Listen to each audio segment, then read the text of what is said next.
ಕಳೆದ ವಿಡಿಯೋದಲ್ಲಿ ನಾವು ಪುಣೆಯಲ್ಲಿ ನಡೆದಂತಹ ಮರ್ಡರ್ನ ಕುರಿತು ಕೆಲವು ಮಾಹಿತಿಯನ್ನು ನಿಮಗೆ ಕೊಟ್ಟಿದ್ದೇವೆ. ಇವತ್ತು ನಾವು ಬೆಂಗಳೂರಿನ KR ಪುರಂನಲ್ಲಿ ನಡೆದಂತಹ ತ್ರಿಬಲ್ ಮರ್ಡರ್ ಕೇಸ್ನ ಕುರಿತು ಮಾಹಿತಿಯನ್ನು ತಂದಿದ್ದೇವೆ. Welcome back. 22 ಜೂನ್ 2026 ಬೆಂಗಳೂರಿನ KR ಪುರಂನ ನಿವಾಸಿಗಳು ಎಂದಿನಂತೆ ತಮ್ಮ ಕೆಲಸ ಕಾರ್ಯಗಳಲ್ಲಿ ತೊಡಗಿದ್ದರು. ಆದರೆ ಒಂದು ಅಪಾರ್ಟ್ಮೆಂಟ್ನ ಮನೆಯ ಬಾಗಿಲು ಮಾತ್ರ ತೆರೆಯಲೇ ಇಲ್ಲ. ಇದನ್ನು ಗಮನಿಸಿದಂತಹ ಅಕ್ಕಪಕ್ಕದ ನಿವಾಸಿಗಳು ತಕ್ಷಣ ಪೊಲೀಸರಿಗೆ ಮಾಹಿತಿಯನ್ನು ನೀಡಿದರು. ಸ್ಥಳಕ್ಕೆ ಧಾವಿಸಿದ ಪೊಲೀಸರು ಮನೆಯ ಬಾಗಿಲು ತೆರೆದು ನೋಡಿದಾಗ ರಕ್ತದ ಮಡುವಿನಲ್ಲಿ ಒಂದೇ ಕುಟುಂಬದ 3 ಸದಸ್ಯರು ಬಿದ್ದಿದ್ದರು. ನೆಲದ ಮೇಲೆ ಎಲ್ಲೆಲ್ಲಿಯೂ ರಕ್ತವೇ ರಕ್ತ, ಭಯಾನಕ ಮೌನ. ಇಷ್ಟು ಕ್ರೂರವಾಗಿ ಆ ಕುಟುಂಬವನ್ನು ಕೊಂದವರಾದರೂ ಯಾರು? ಯಾವುದೇ ದರೋಡೆಯ ಸುಳಿವು ಪೊಲೀಸರಿಗೆ ಸಿಗಲೇ ಇಲ್ಲ.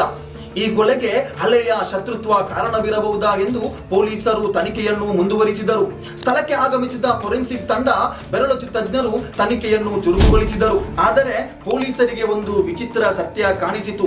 ಯಾವುದೇ ಅಮೂಲ್ಯ ವಸ್ತುಗಳು ಕಳವಾಗಿರಲಿಲ್ಲ, ಬಾಗಿಲು ಒಡೆದ ಗುರುತುಗಳಿರಲಿಲ್ಲ, ಬಲವಂತದ ನುಗ್ಗುವಿಕೆಯ ಸುಳಿವು ಇರಲಿಲ್ಲ.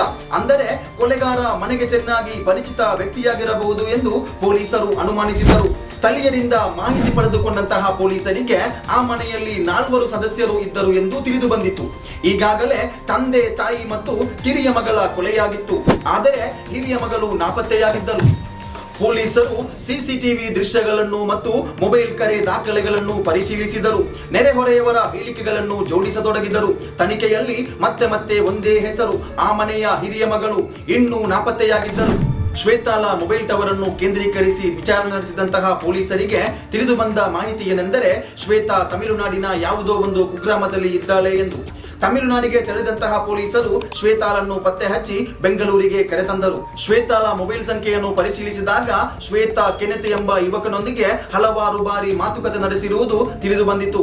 ಕೆನೆತ್ ಎಂಬ ಯುವಕನನ್ನು ಬಂಧಿಸಿ ವಿಚಾರಣೆ ಪಡಿಸಿದಾಗ ಪೊಲೀಸರ ಮುಂದೆ ಒಂದೊಂದೇ ಮಾತುಗಳನ್ನು ಹೇಳತೊಡಗಿದನು.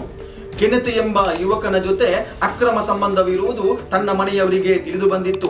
ಅದೇ ರೀತಿ ಹಲವು ಬ್ಯಾಂಕುಗಳಿಂದ ತನ್ನ ತಂದೆ ತಾಯಿ ವಾಸಿಸುತ್ತಿದ್ದಂತಹ ಮನೆಯ ಮೇಲೆ ಶ್ವೇತಾ ಸಾಲವನ್ನು ಪಡೆದುಕೊಂಡಿದ್ದರು. ಬ್ಯಾಂಕಿನವರು ಹಲವು ಬಾರಿ ಮನೆಯವರಿಗೆ ನೋಟಿಸ್ ಅನ್ನು ಜಾರಿ ಮಾಡಿದ್ದರು.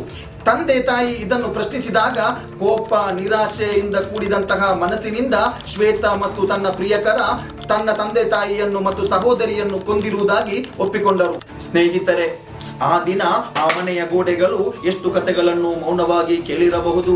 ತಾಯಿಯ ಕಣ್ಣೀರಿನ ಹನಿಗಳು ಇನ್ನೂ ಆ ಮನೆಯ ನೆಲದಲ್ಲಿ ಒಣಗದೆ ಉಳಿದಿರಬಹುದೇನೋ.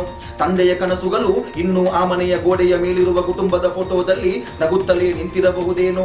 ಸಹೋದರಿಯ ನಗು ಇನ್ನೂ ಆ ಮನೆಯ ಪ್ರತಿಯೊಂದು ಮೂಲೆಯಲ್ಲೂ ಪ್ರತಿಧ್ವನಿಸುತ್ತಿರಬಹುದೇನೋ. ಆದರೆ ಅವರನ್ನು ಕಾಯುತ್ತಿದ್ದದ್ದು ಇಂತಹ ಭಯಾನಕ ಅಂತ್ಯ ಎಂದು ಯಾರೂ ಊಹಿಸಿರಲಿಲ್ಲ.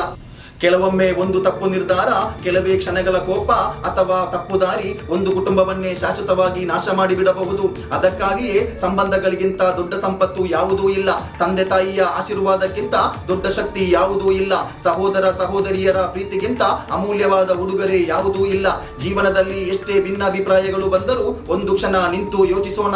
ಯಾಕೆಂದರೆ ಕೋಪದ ಒಂದು ಕ್ಷಣ ಮುಗಿದು ಹೋಗಬಹುದು, ಆದರೆ ಅದರ ಪರಿಣಾಮವಾಗಿ ಕಳೆದು ಹೋಗುವ ಒಂದು ಕುಟುಂಬದ ನೋವು ಒಂದು ಜೀವಮಾನವಿಡೀ ಮರೆಯಲಾಗದ ಗಾಯವಾಗಿ ಉಳಿಯುತ್ತದೆ.